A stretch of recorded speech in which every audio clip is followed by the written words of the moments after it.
Hello everyone, Manithral here, and welcome to the weekly update for RuneScape RS3.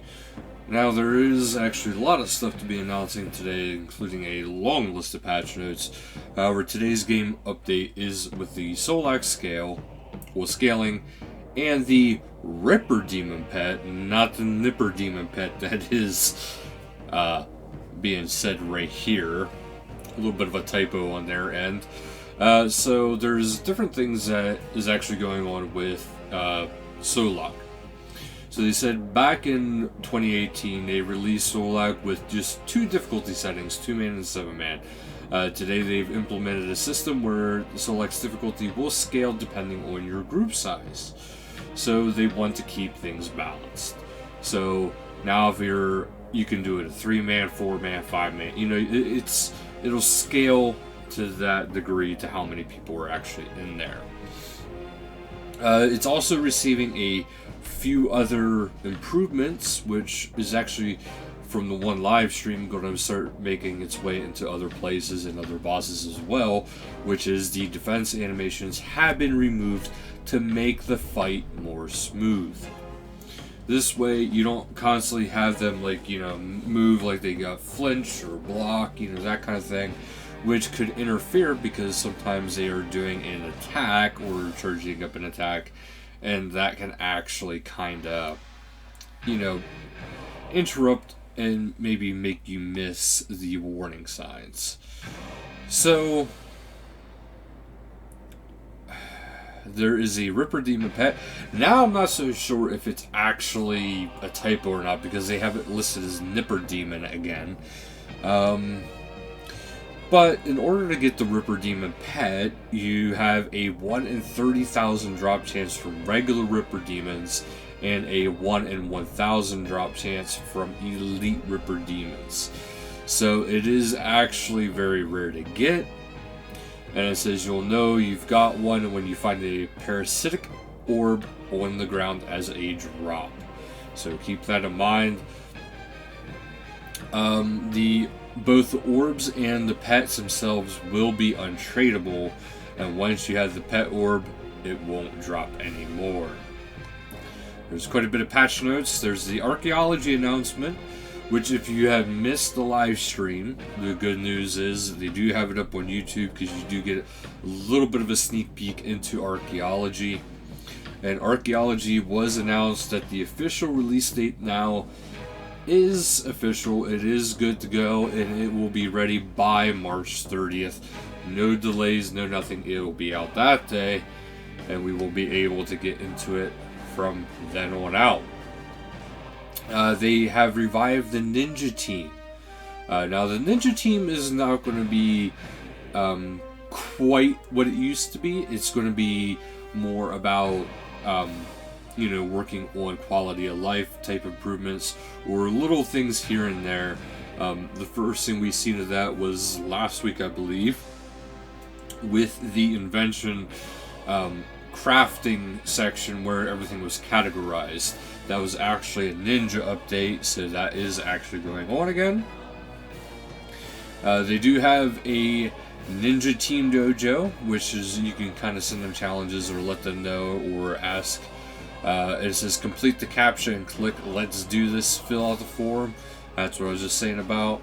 You can fill that in and they can do that. It says remember the Ninja Team deals with issues that aren't necessarily game breaking but still irritate you. So that they will make some occasional fixes, but it's mostly quality of life. It's not your, hey, there's a bug here, go fix this bug. It's more of, hey, this is kind of annoying, why can't this do this? You're right, why can't this do this? And then they take care of that. Some of the things that is including more guild teleports is skills necklace, enabling players to filter out repetitive God Wars dungeon messages, adding a quicker way to get Desert Phoenix feathers. The best challenges, they say, are concise and focused. Usually refined to just a few words or a short sentence. The easier the suggestion is to understand, the more time a ninja has to strike. So the less they have to figure out what you're trying to say, the quicker they can do things. realistic and achievable. They say they're very talented, but they can't get overhauled with the game engine, adding new quests and areas by themselves. So to keep in mind, this is a small team of, I believe, like 6 or 8 around there. Meaningful is another category. They want to strike where it matters. So they want the quality of life where it can actually matter, where it can actually improve gameplay and make people happier. Next thing is Victor Trader. Victor Trader, everyone's favorite trader, is back in Berthorpe, so do head out there to get that. The Umbral Chest package is available again from March 2nd at 11 UTC, so today, to March 31st at 11 UTC. You'll get a free Umbral Chest when you purchase 450 key packages. There's a guaranteed purple prize inside. Live streams are Tuesday, March 3rd at 1700 UTC, which is the weekly stream. And it says this week the Core Experience team will join us on the sofas to talk some more about the upcoming projects they've been working on. They will have some exciting features to show off and surprises. So this will be Lootscape enabled. Now, if you don't remember what the Core Experience is, this is the team that brought us a smooth movement instead of like that jagged running. This is basically, if I remember correctly, the team that works on the engine, the client, the NXT client. So keep that in mind. So whenever they want to come out and announce something or show stuff off, that's fantastic news. And then we have Wednesday, March 4th at 1600 UTC, which is a feature stream with Tonics. So be sure to check that out. Those are both Lootscape enabled. Up next, we have our patch notes. So, we have a lot to go through, so here we go. Player tutorials. A tutorial pop-up to the Teach default interaction now appears after a character creation if the player doesn't move from the starting coordinate for a while after arrival on the mainland. A 2-step tutorial pop-up to teach camera zoom and rotation controls now appears after default interaction pop-up or after the player's first conversation with Turiel during the first time user experience, as long as these controls haven't previously been taught or have otherwise been cancelled. The click tap continue button now flashes in the player's first mainland conversation instead of just the first conversation with RuneScape Guide on Tutorial Island. The Loot All button is now highlighted for the first time. The player picks up multiple items with a loot area. A brief tutorial for the loot window and backpack now appear when first picking up an item if the guidance system's hints are enabled. Leveling up is now introduced the first time a player gains a level in any skill, if guidance system hints are enabled. Moving via the minimap is now introduced when the player starts being directed away from Berthorpe Lodestone if this wasn't taught on Tutorial Island. New players on Berthorpe first time user experience that leave the Berthorpe and Taverley area are now informed of the Lodestone network, so they now know how to return to the safe hub. The tutorial pop-up that previously only occurred when starting the Blood Pact quest now occurs when starting the first quest. A Tell Me About the Skills menu dialogue option has been added to all skill tutors. A list of repeatable tutorials is now available from Turiel, Mayor Mary, Rancor, and Lumbridge Sage. This includes several topics salvaged from Tutorial Island, such as the Financial Advisor's Introduction to the Economy and the Quest Guide's Introduction to the Quest List. Now for Diango. Skill sets are now displayed while hovering over the skill tab in Diango's interface. Brain plushies can now be retrieved from Diango. The player is no longer able to retrieve infinite copies of the Warlock outfit from Diango's store. Items in the last column of Diango's interface are no longer sliced when resizing the bank interface. When you drag the Witch's plushie item from the bank, it now confirms it can be reclaimed from Diango. Fix an issue that was blocking users from reclaiming rare item tokens from Diango if they had existing tokens in other inventories. Backpack, bank, currency pouch. Fix an issue where some outfits could not be retrieved from the Ango storage. Other dialogue has been added to the mini Morn pet, Har-Aken, and the fight kiln will no longer dive immediately when you do over 10k damage in a single hit, making the fight less frustrating for high-level players. The Sing of the Lady achievement now lists full requirements. Empty text space has been removed when examining clue scrolls or clue caskets held within the Chero's clue carrier. Magic notepaper now works on a polypore stick. Magic notepaper can be used on clean irit. Imps in the God Wars dungeon will now count towards Demon Slayer tasks.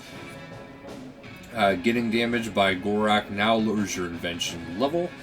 Players are now informed that mummies can only be harmed by fire when attacking them at the end of the Desert Treasure. Unlocking expertise will no longer pop up when buying new sigil abilities. Removed Harlan's dialogue relating to the Combat Academy. Christmas Pudding Amulet has had its destroy option altered to be more consistent. Hetty will now only take one burnt meat during the Witch's Potion mini quest. Sacred Clay hatchets are now correctly marked as level 50 in the skill guide. Bug fixes.